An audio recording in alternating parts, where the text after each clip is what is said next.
over time, like the rates get out of whack, and they're already complicated as it is. I mean, if you go pull up the rate sheets and you look at the accessorial charges, you look at the invoices, it's like hieroglyphics. It's like, how do I read this thing? Yes. And maybe not being the lowest cost provider, but still winning the business because of your reliability, because of your technology, because of how you take care of customers, or maybe you're specialized in that specific product that's being shipped and you know how to take care of it. You can't just go on the website and say, hey, I'm a shipper of this size, give me the rate, because the person that could be literally in a warehouse next to you might be getting something completely different. If I'm a regional carrier and I am close to that 10% minimum kind of threshold where you think it makes sense for some of the bigger national retailers to take a look at my services, what should I be doing? How do I get myself in front of either someone like you or get the attention of these shippers is to wave my hand and say, hey, I'm a viable solution? Like, what do I do?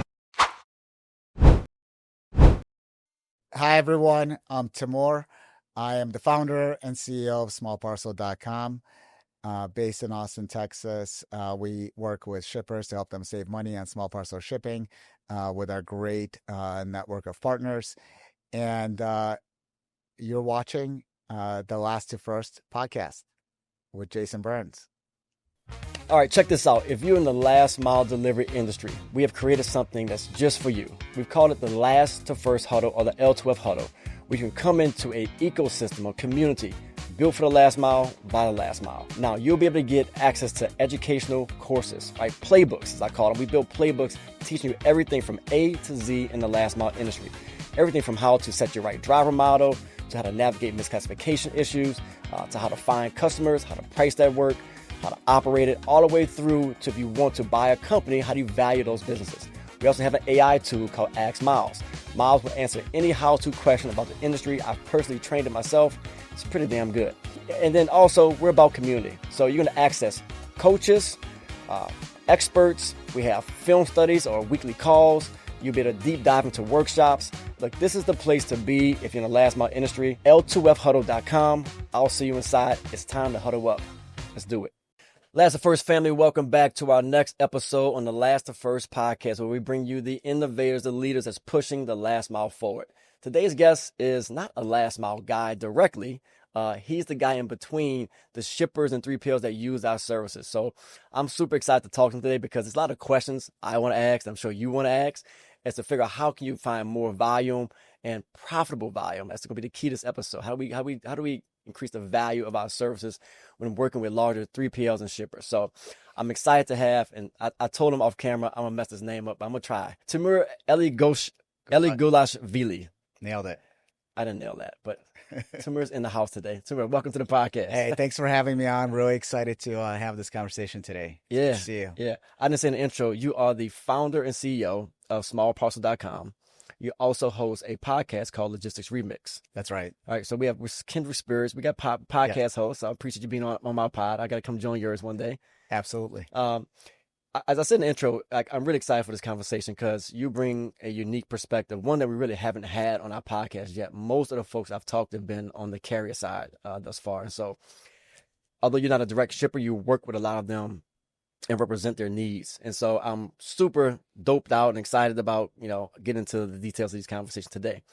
Let's start with your background, though, because I want to paint the picture of kind of who you are before we get into the nitty gritty. So give me your kind of background, origin story, kind of what you've done. You've had a lot of experience in the space. Yeah. Let's see. How long do we want to go back? I'll just say this. Let's start here. Undergrad at Ohio State, the Ohio State University. I studied business operations. Didn't really know what I wanted to do after college. Graduated right around the tech bubble in 2001 when, things were going up for a while and thinking, okay, I'm going to go work in tech. And then things just crashed, right? And friends had job offers that were rescinded. Companies weren't hiring as much. And, one thing I was good at was Excel. And I took a logistics class in undergrad.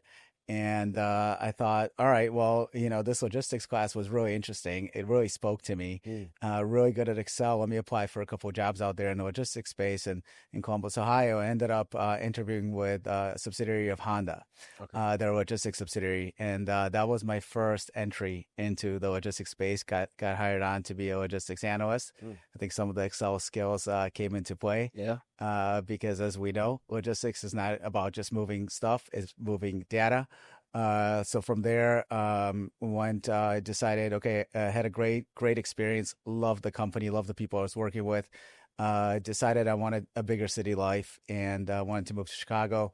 Ended up working at C.H. Robinson in Chicago. That's what, large 3PL. Yeah. Really cut my Huge. teeth in freight brokerage, Yeah. worked with all kinds of companies and managed all kinds of modes of transportation. Everything from LTL, truck code, international, rail, even small parcel. They were in small parcel a bit with, with FedEx and some, the national stuff. So got a lot of great experience, Yeah. and it was great. And from there, ended up joining a company that was at the time 20 person company called Echo Global Logistics. And you can imagine going from a Fortune 500 to a 20 person floor. Yeah. A Um, little different.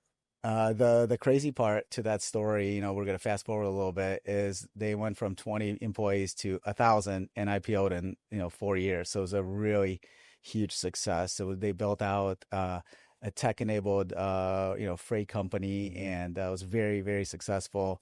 And so that was probably like the craziest time of one of the craziest times of my career, because it was work from 8 a.m. till 9 p.m. and Oh yeah. nonstop. You You're were hiring a ton of employees, and yeah, you were and employed number growing 20 fast. I there? was employee 20. Oh my God. Yeah. Early. So yeah. Early. And it's interesting, right? Sometimes you join a company, you don't really know, okay, well, what's going to happen next? Are they going to grow? Some people say, hey, you're going to join us. We're going to grow. We're going to Hmm. go to the next level.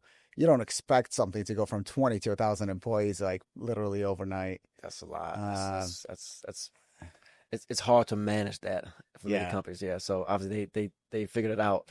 They did figure it out. They did figure it out, and and we'll come back to that because I think there's some good kind of career examples that we can Yeah. pick on from there. Anyways, fast forward, moved down to Austin, got a job with a company called uShip, building like the marketplace to move anything, anywhere, anytime.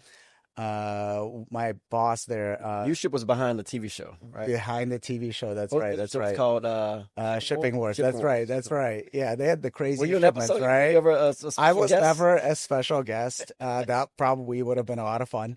Would have loved to do it, but I did get a chance to meet some of the drivers, and Yeah. it was a lot of fun. Especially like when season premiered, like Uh-huh. they'll have sometimes the drivers would come in. It was a lot of fun. Yeah. Yeah. Um, but and for anyone that hasn't watched it, it's like Storage Wars. I think that was the most popular Hmm. TV show, right? But this was the shipping version. Yeah. They'll post like the craziest things, right? Like 100-foot tall gnome, and you got to move it. This year, SCI celebrates 30 years of innovation. Since 1996, we've led the way with advancements that have shaped the final mile industry. In 2000, SCI became the first online TPA, and in 2002, the first to offer designated client portals. By 2005, we expanded customer service by creating dedicated teams for individualized support. Innovation continued in 2012 with the launch of live chat and full digital enrollment.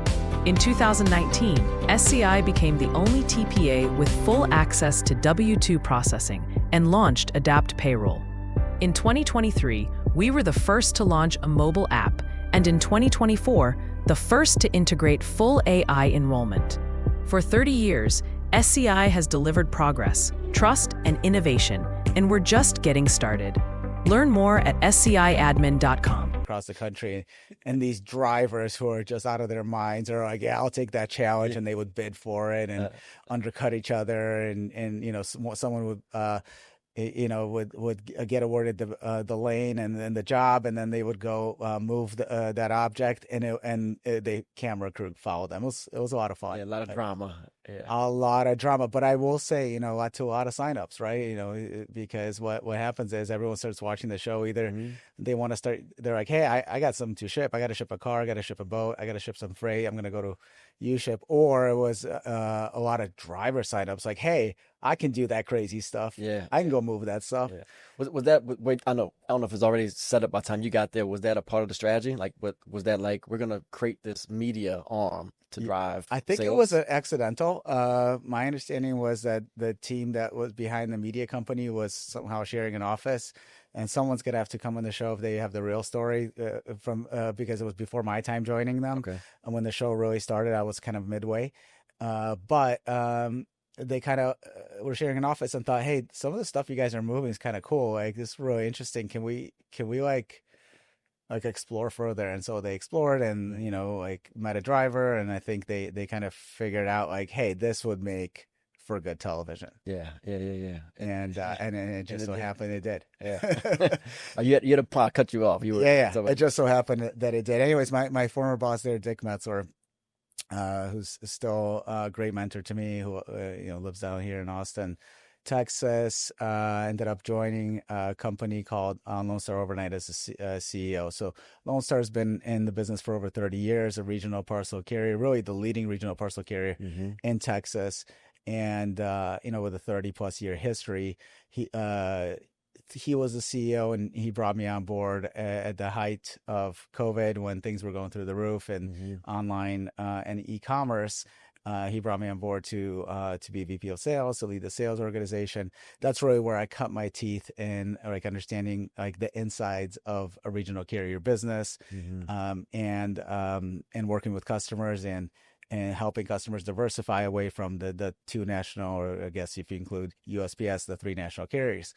Um, and then from there, ended up leaving and starting my own company, which is what I'm leading now. 4 years ago, I founded a company, smallparcel.com. And now today I work with lots of brands and 3PLs to help them save money on small parcel shipping across the United States. It's been a great experience. I'm sure we'll dive into it, but yeah, lots of interesting logistics Yeah. experiences in Well, my lifetime. it truly, truly interesting experiences, but all very valuable. The last one it makes me think about when you were at LSO, right? You said you got a chance to really learn the inside of a regional kind of final mile, last mile parcel carrier, which I think is so important because of the work you do now, right? Mhm. So, I will always tell, I have an episode before where I always say the best sales guys come from operations, because once you understand how the magic happens, right, it's much easier to sell it, right? You can think through it when you're selling it. So, what about, I guess, those experiences at LSO? I mean, starting off here, because I do want to get into this. Mhm. What did you really see and understand about their structure and infrastructure that you are able to kind of convey when you're talking to these shippers today? Like, how do they operate? Yeah, well, I think they operate very lean and mean. By that I mean like we're not running big, Super Bowl ads. Yeah. We're not sponsoring stadiums, so there's not much of a marketing budget, right? So a lot of the money goes into your operations, Yeah. and reducing costs for your customer. That's how you're able to reduce costs, by not spending as much on marketing activities. Yeah. They have a very good understanding of every customer, right? Because you're not like this big carrier that's got like thousands and thousands of customers across the board. You have a good understanding of at least your top 100 hmm and what their needs are, what their specifics are. You can cater to like each customer's specific needs. Um, I think it was really interesting, kind of to see that, like, especially at the time, like the excitement hmm of people that wanted that like started uncovering like alternative carriers, and like, hey, we can start using these alternative carriers to make deliveries. We don't need to rely on a single provider, Yep. and we can save money, whether it's peeling off, let's say, 5 or 15% of our volume, hmm maybe more over time as they added their third and fourth regional carrier across the country.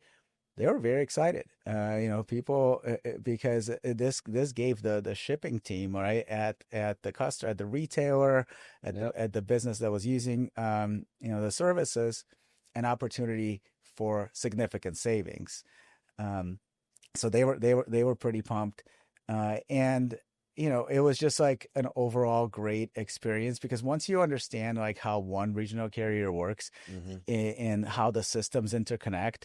um, I was very involved in, you know, customer onboarding. I was very involved in account management. I was very involved in like new customer sales, definitely new customer sales. And once you really understand kind of all the pieces, how they come together and how to get a customer on board, because it's not only like you can't just call them and say, hey, we want to start shipping tomorrow. First, you got to get the rates. Yep. Then you got to get the contract. And sometimes the contract could take weeks. Yeah. So I really dove in. I really wanted to, I'll tell you one of the things that I came across is, I'd say there's like two major blockers in every kind of new customer acquisition for some of these regional carriers. One is the technology piece. Yeah. Because you've got to be able to have the shipper print the shipping label, connect to you for tracking, connect to you for rating, connect to you to get the invoice.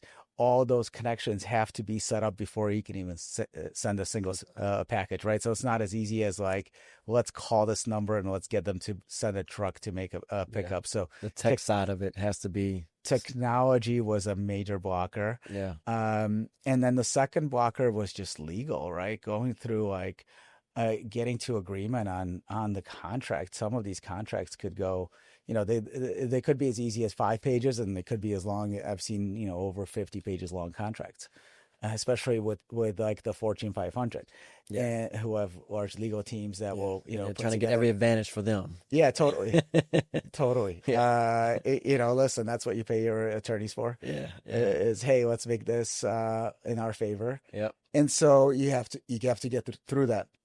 It's all doable, right? All those obstacles are something you overcome. And I think through a lot of those challenges and blockers, every time you run into that blocker, it's a learning experience. And for me, it was a lot of learning. Okay, how do I get past this integration blocker? How do I get past this contract and legal review? How do I get past this rates negotiation? And all of that kind of came together to like really give me a lot of knowledge. Yeah. In like the life cycle of like saying hi to a carrier, saying hi to a shipper, to like now we're starting to ship and now we're moving your volume. Yeah, you have a deep understanding of it for sure, right? And that's what I appreciate about it. My next question is: so in your work today, so you essentially what you do today is help these shippers, 3PLs, could be a retailer, e-com company, identify these alternative solutions than the traditional guys, right? The UPSs, the FedExes, maybe they're using the post office. Yeah. One, two-part question. First is, how do you find them today, or do they find you? And then the second question is, when they come to you, when you engage with them, what are their pain points that they're experiencing that you're like, oh, I got a solution here? Totally. Well, let me step back though and just kind of describe the smallparcel.com offering as well. And so the way to think about smallparcel.com and what I'm building is like, it's like a TurboTax, but for shipping. So think about this, like TurboTax, you bring all your financial documents and you upload them, they go and they start analyzing them. You can get expert help to really identify all the areas where, how to file the claim, how to file, your taxes, and also how to take advantage of all the deductions that you should be able to qualify for.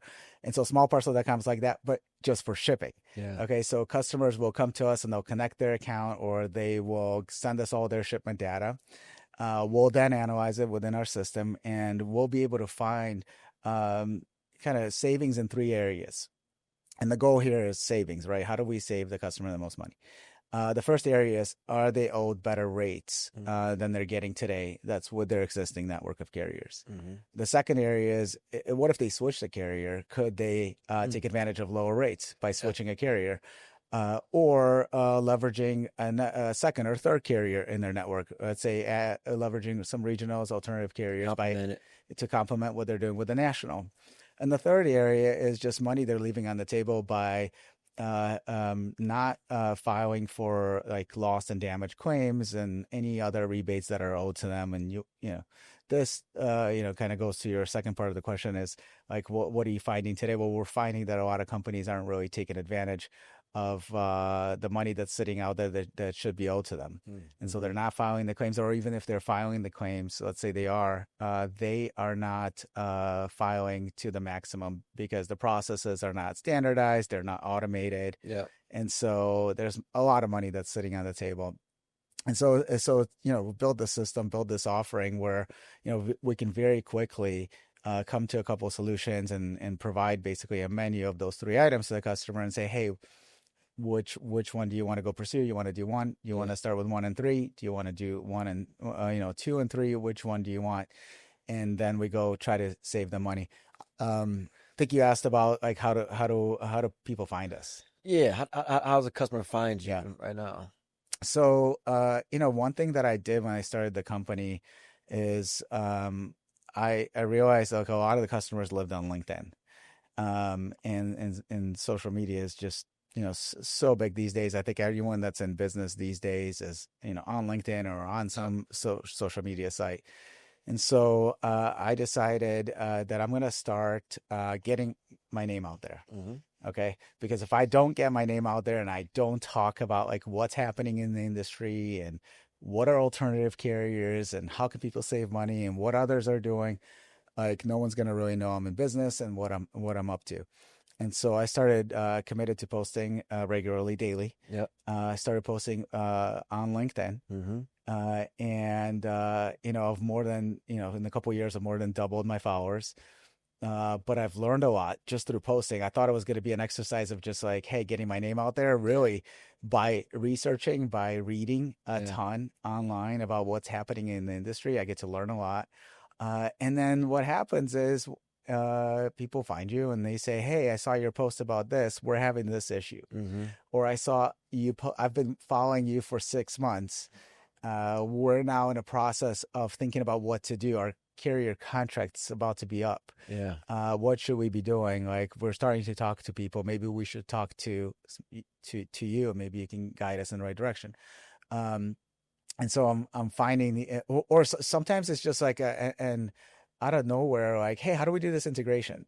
Do you know any companies that can help us with technology? I'm like, yes, I've spent a lot of time on this. I've met a lot of people, so I think I could probably point you in the right direction. And so LinkedIn's been a great channel of customer acquisition. I'm going to park it. I want to speak to the audience about this because that was a nugget. If you didn't get this. Drop-off brings peace of mind, convenience, and professionalism to every delivery.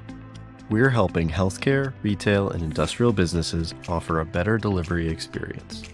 You can place a delivery online from your computer or phone any time of the day with upfront pricing and to-the-minute arrival times. Real-time tracking allows you to monitor your delivery on a live map throughout the entire process.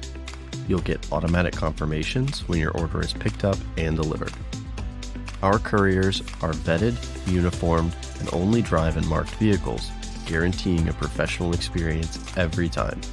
You can rest easy knowing that we will represent your brand exactly the way you need us to. We're committed to providing exceptional customer service. That's why our delivery experts are available 24/7 to ensure your business goes uninterrupted. This is same-day delivery made simple. Talk to a same-day delivery expert on dropoff.com or call us today. Right, and it's a great tool and a tip for you to use.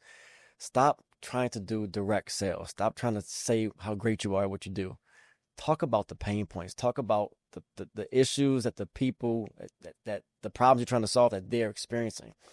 If you do that well, like you're saying, right, ultimately, if you fertilize that land, you will grow fruits from it, right? Because ultimately people, they want to go to a trusted expert. And so the more you're saying you're active daily, I've read a lot of your stuff online.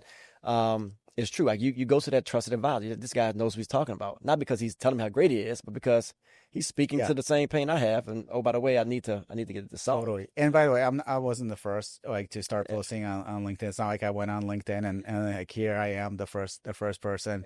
But I think in my motto is like on this is out of sight, out of mind. Okay. And the reason I say that is because I don't know if it's every year, but every few years, let's say every 3 years on average, someone's going to be thinking about, oh man, I am seeing my rates go up. Oh, wow. I don't know what I could do next to save money on my shipping. Because company profit is compressing and I need to find some savings somewhere. And it's going to happen. It's whether it's every year or every 3 years or every 5 years, people are switching, right? Just like people are moving homes, like people are switching solutions. And so if I can stay in front of them and become that trusted expert. Like Yeah. I'd love for them to come to me. Of course, they, if they go to someone else solve that issue, fine, great. Like, but ultimately, the best answer to what you just said is, at some point, someone's gonna need, some point someone's gonna need a dentist, Yeah. right? It may not be this year, Yeah. but At some it's point. gonna happen. Yeah. Let me move you to where, my passion lies on the carrier side. Obviously, that's my background.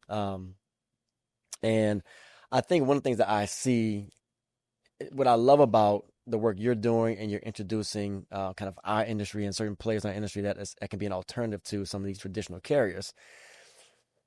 But it's most times, more times than not, I would probably think it's because the shipper, the 3PL, has had some frustration, normally around rates or some pricing, and now you're showing them another solution that is more cost effective for them. So that's great, and I do believe that I'm probably a little homer here when I say this, but I think that the value we provide as last mile is just as valuable, if not more valuable, than some of these big companies, and we do it much more cost effectively and streamline operations, in my opinion. But the challenge becomes when the volume is coming into our sector, right? From a carrier standpoint, what I hear sometimes from carriers is, hey, we're getting more opportunities, but we're not making as much money, right? The margins are tighter. And so in the work that you do, right, I'm asking you from a carrier standpoint, how should we look at these opportunities and how should we value them? Because one, it is new volume and it's not going to be a fit for everybody. But at the same time, we want to make money, right? We want to make sure that we can feed our families and put food on the table and make the proper investments in our industry that need to happen. So how do you see yourself in the middle of this, right? Because you're obviously selling the value that the last mile brings, but obviously your clients who you're connecting to on the last mile side, they're got to at some point say, hey, we got to hold the line somewhere, right? Yeah. There's a bottom, right, for every carrier. Like Yeah. they know, hey, at this point we're starting to lose money on every shipment, so volume's not going to make up for it. Let's not bid at this rate. And so that, unfortunately, in the last 2020 and 2021, we had the height of the market. We had the demand side go through the roof, right? Yeah. So e-commerce grew 50% over 2 years. We had rates go up too, right? Because demand goes up, supply is down. Well, guess what's going to happen? Economics 101, rates go up. Yep. And profits go up, which was good for the last mile delivery industry. But the last couple of years have been really rough. I'd say the last 2-3 years, right? And part of it is the demand supply, right? So not only has demand stalled out, right, since those days, right? We're not growing anymore at 50%, not even close. I'd say, like, if anything, e-commerce is growing 8 to 10% a year. So continues to grow. But what happened was a lot more entrants are in the market. So what everyone's got to realize is you got a lot more competition now.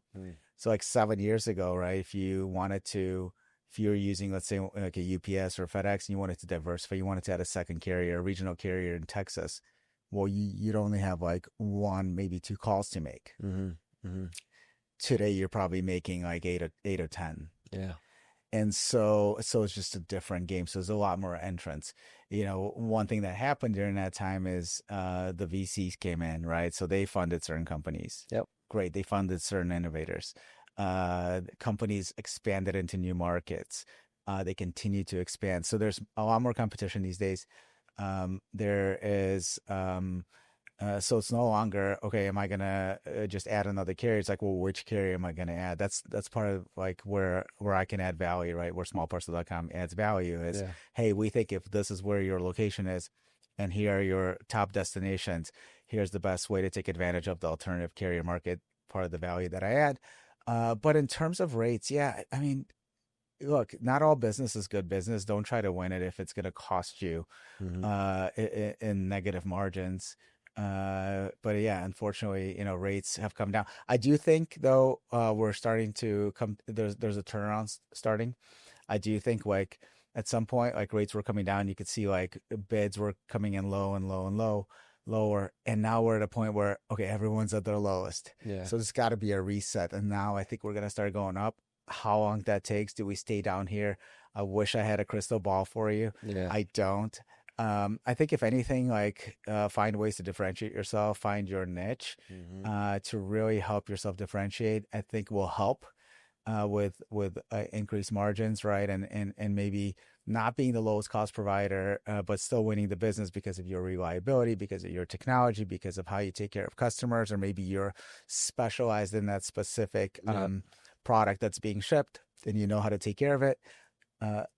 Those are great things, though. That's what really could, differentiate someone in their bid. Yeah. If you're tired of chasing drivers for proof of deliveries, scanning paperwork at midnight, or dealing with "I never got my package" claims, Different was built to fix that. Digital signatures and photos captured instantly on any device. POD goes straight to your customer once your driver hits complete. No more phone calls, no more scanning, no more dealing with claims 6 months down the road because you couldn't find paperwork. Different was built by operators who ran a courier business for 35 years. They've lived your problems, so they built real solutions. Check out deliveredifferent.com/Last2First. There's riches and niches. That's right. That's right. That. The other thing I think you hit on too is what I see is that you have some of the capacity going out of the industry, right? There's different things from a regulatory standpoint happening. And I think just the fallout of what you've said over the last couple of years, right? Some folks are not making it. And so you see some of this excess capacity shifting out in a way, which will help to reset, if you will, some of the market dynamics that I see. You know, tariffs is one thing that's out there, and that's going to, until we get that fully resolved, it's going to kind of be an unknown. But I also think that, and you probably can speak to it better than I can, a lot of shippers and retailers are now, to work with someone that's not, a big Fortune, 500 company or big publicly traded company is not this big guessing game as much as it used to be, right? So now you have quality regional carriers that they've built some connections with, they've done business with, and so now I think they may be coming to you with saying, hey, let's shop this. Like, I know there's some people out there, like, help me find them. My question is, and I don't want to give you a couple examples of maybe some recent opportunities where you've landed, about naming names, unless you want to name drop. I'm all about name dropping, but give us an example of like a recent opportunity where you were able to move some of that business into like a regional last mile network. Yeah, I mean, due to confidentiality, I don't want to really do too much name dropping right now. I try to get. I know. But listen, I think a couple. I think in the perishable space, there's still a lot of opportunity, stuff needs to get delivered fast, and typically there's location, the factories that make the food, or the factories that produce the perishable items are going to have to be close to the customer. Otherwise they're going to have to go like next day air, right? Because that stuff's going to melt. Yep. And you don't want that. So there's been some wins there in that space. Anything that's like, we need it there next day. So it could be anything that's like a pharmaceutical, or something that's like, hey, we really care about like faster delivery. Time sensitive. Yeah, it's time sensitive. It's not like as time sensitive as maybe certain items, like, hey, we need this there by 7 a.m. But time sensitive, like, we want it there within 24 hours kind of deal. Mm-hmm. That is a really great place for like the regional carriers, right? And alternative providers, because the way they're positioned, they don't have to go through within their network. They don't go through a lot of jumps, like a hub and spoke system, kind of like you get in the Southwest flight and you fly, maybe to Dallas to get to New York, because you can't take a flight directly from Austin to New York, for example. Or in my case, I grew up in Cleveland, right? There are I wish Southwest, if you're listening, please. We need a nonstop to Cleveland, okay? Let's get that going. But I got to go through Dallas, or I got to go through Houston to get to Cleveland. But the regional carriers, the alternative carriers, the couriers we're talking about, like, they don't have a lot of hops within their network. They want to go point to point. They want to go fast.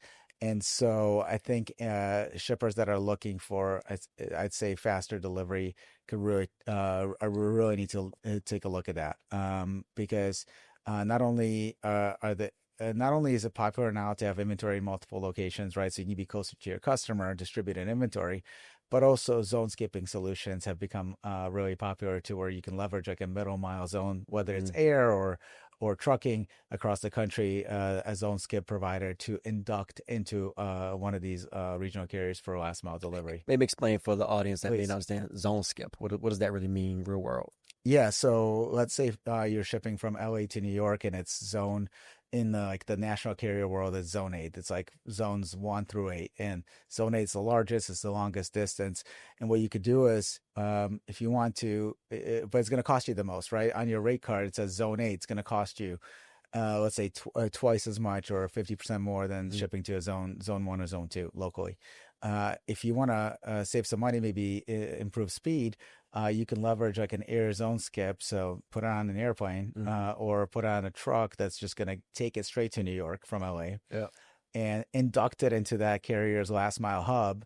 And that carrier will then in New York, and then that carrier does the local delivery. And now you're getting charged at a zone 2 rate.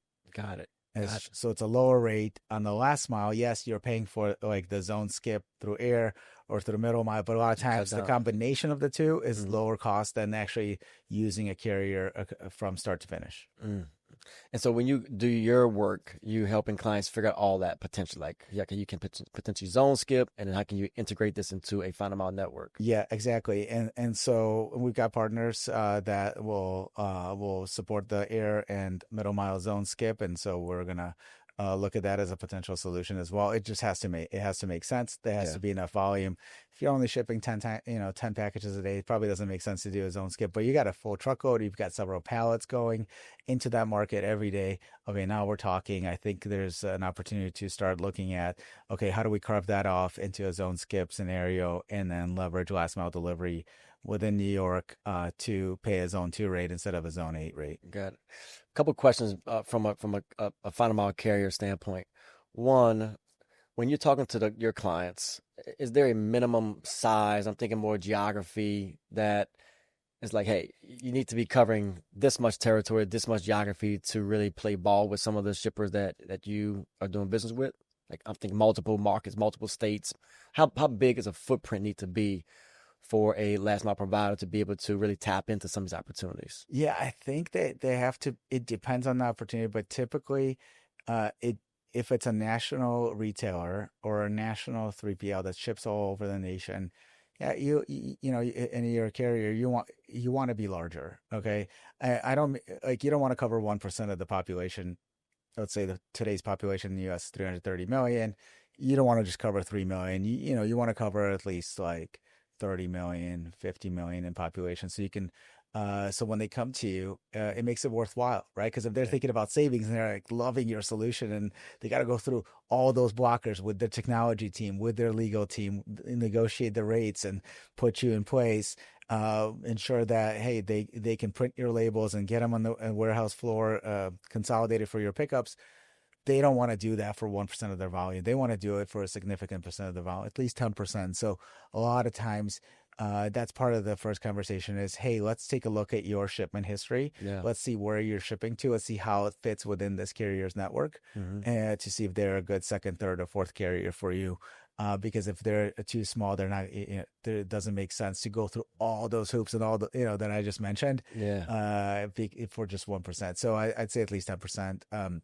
And that's what you're seeing these days, right? So what you're seeing these days, and you go on LinkedIn, you can probably read all about this, is carriers, the alternative carriers are continuing to expand.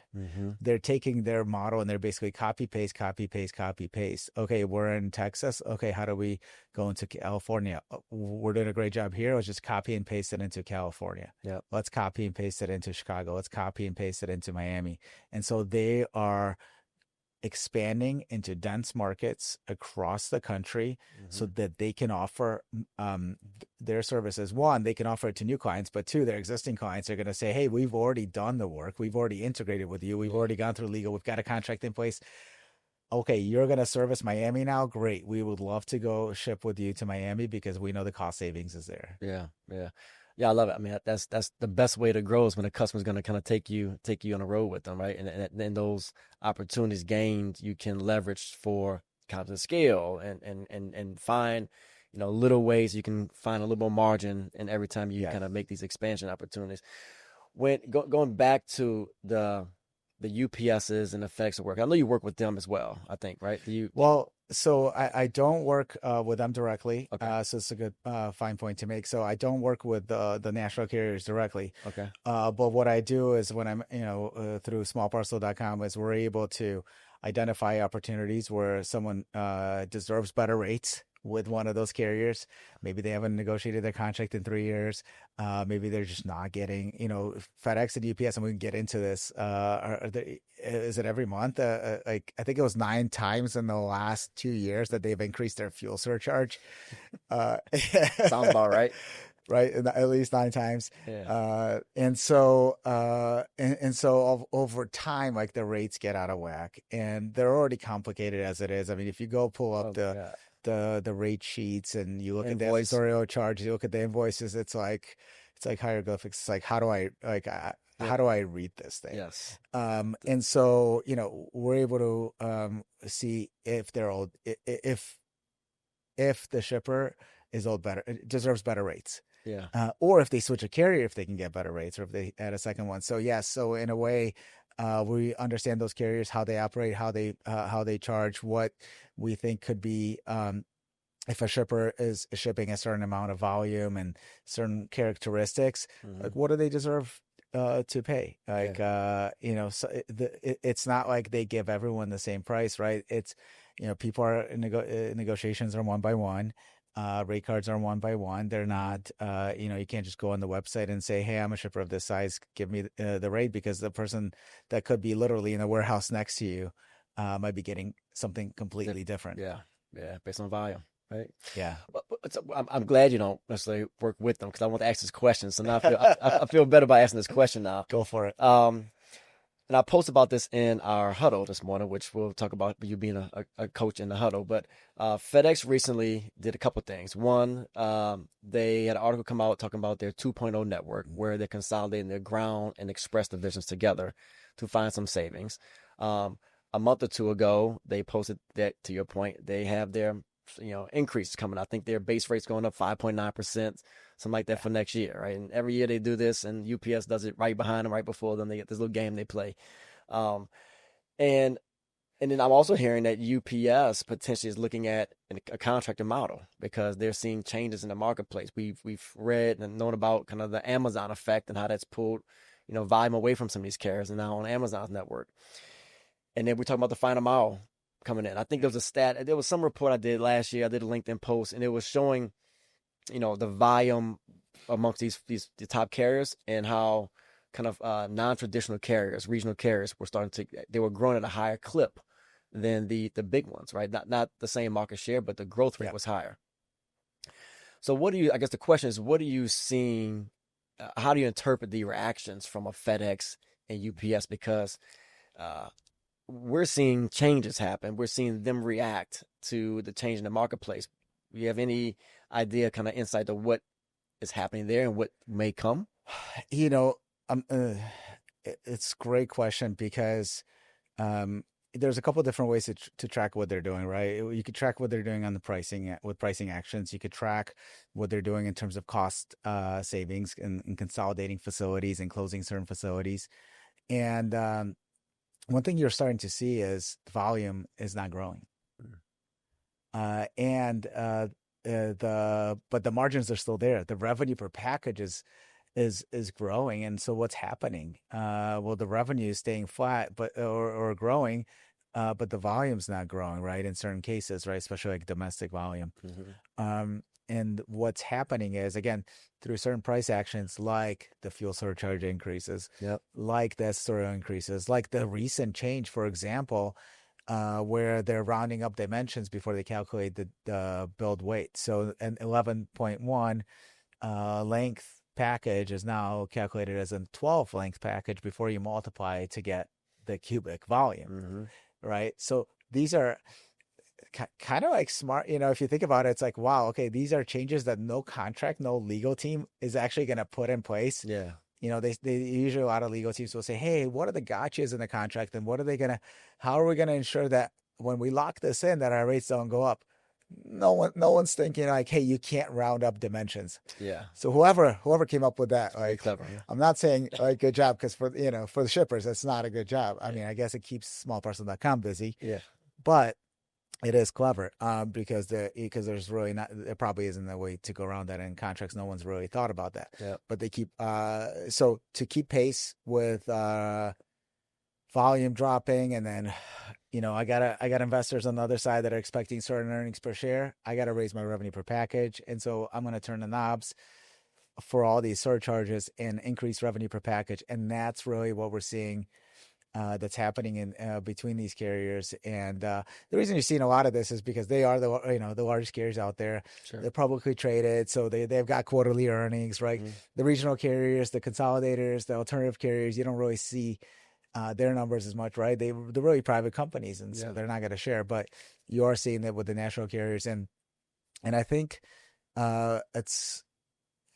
I think, I mean, how long can you go doing this, right? Is my question, and we're gonna see, right? Unless volume and demand really starts picking up, I'm not sure, because every time they make that change, someone's got to be like scratching their head and thinking like, wait a minute, you just increased my rates, and at some point they're gonna say, oh, I gotta go save some money. Yeah, deuces. I gotta go save some money. Yeah, I'm out of here.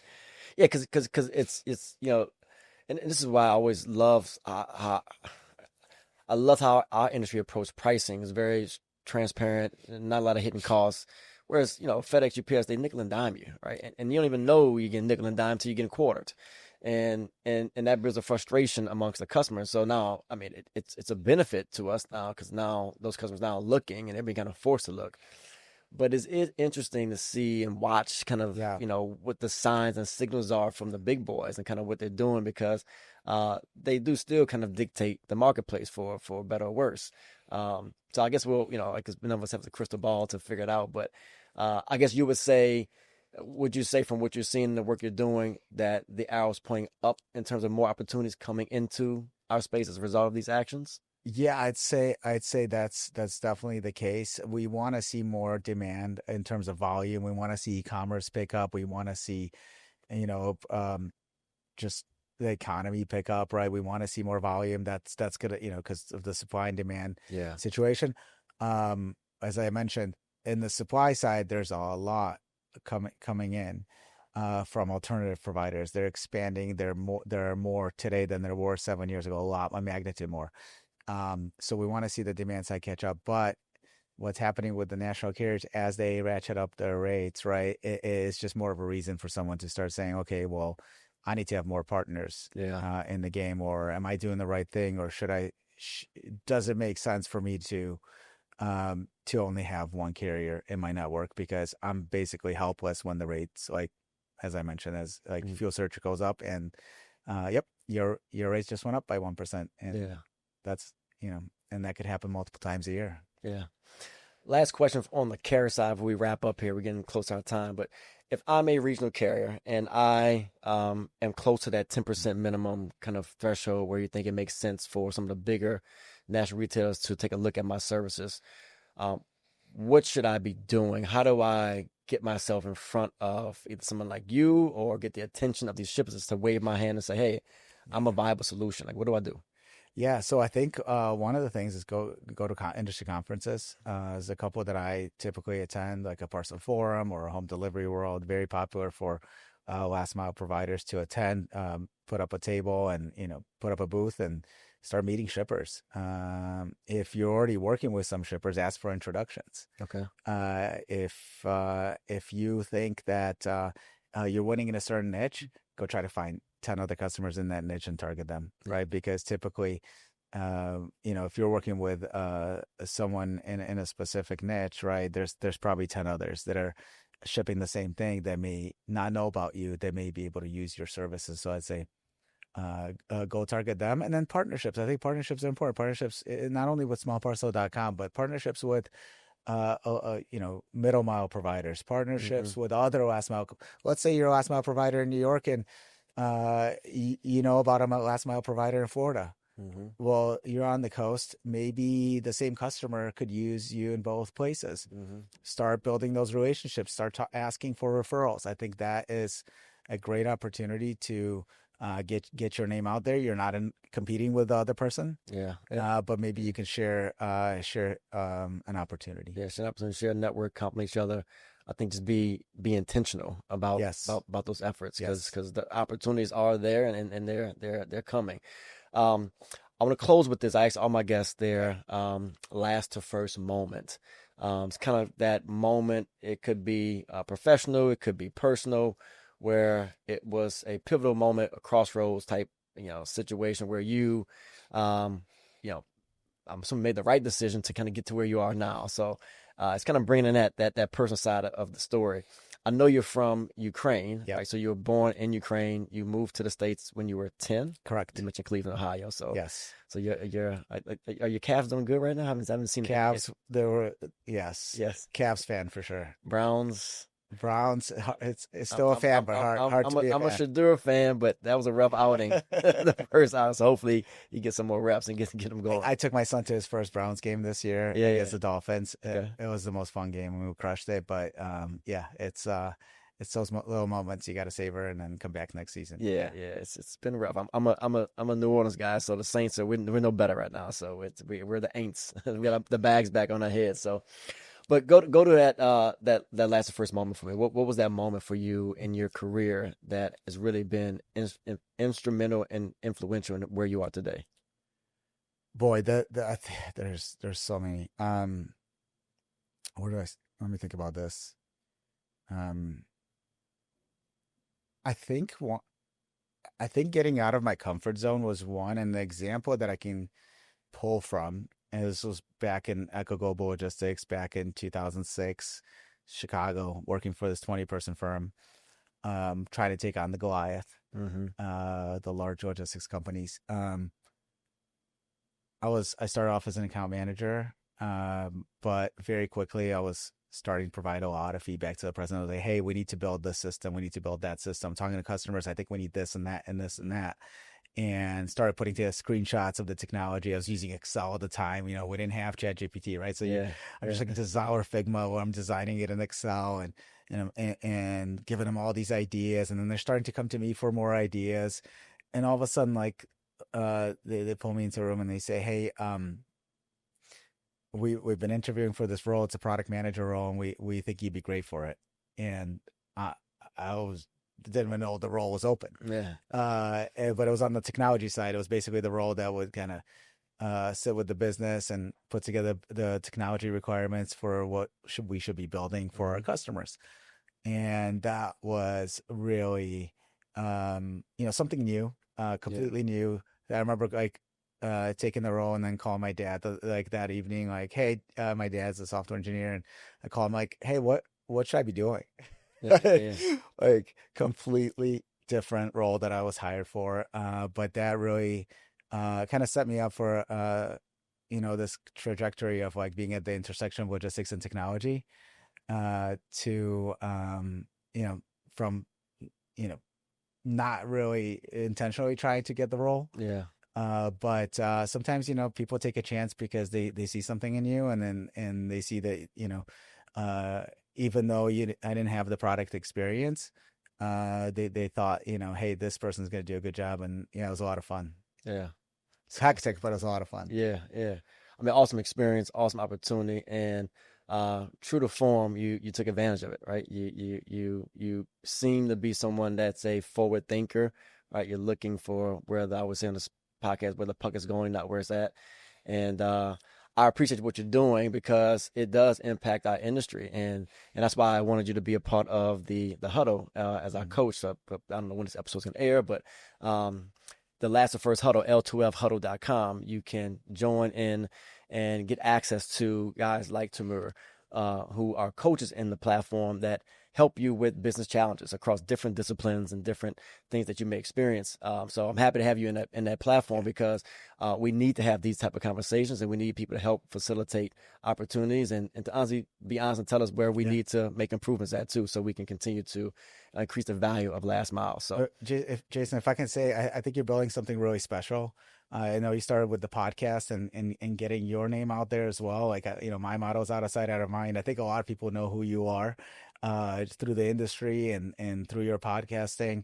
So I appreciate this chance coming on. But I think that, yeah, what you're building, I think you have a greater vision, and I really appreciate what you're doing for the industry and being the voice of a lot of these companies and trying to elevate the game. So thank you. I appreciate it. Appreciate it. All right. Last2First Family. That is Timur, and I can't. Eliguashvili. I'm never gonna get that right, guys. But Timur, I appreciate you being on the podcast, man. Awesome conversation, lots of insights, lots of knowledge. I'm sure we're gonna get some good engagement off this episode. So appreciate you being here. We gotta do it again, man. Appreciate it. Let's do it. Thank you.